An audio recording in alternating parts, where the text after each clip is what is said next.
مارشال عبدالرشید دوستم په تازګۍ سره د طالبانو بهرنیو چارو وزیر امیر خان متقی سره له لیدو کاتو ډډه کړې ده.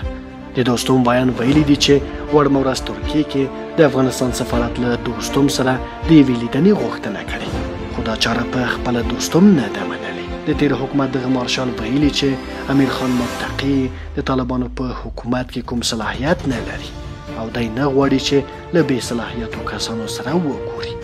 د مارشال دوستم دفتر ویلي چې له مختلفو لوریو سره په خبرو اترو بوخت دی او ډیر ژر به د طالبانو د حکومت پر وړاندې خپل دریځ روښانه کړي.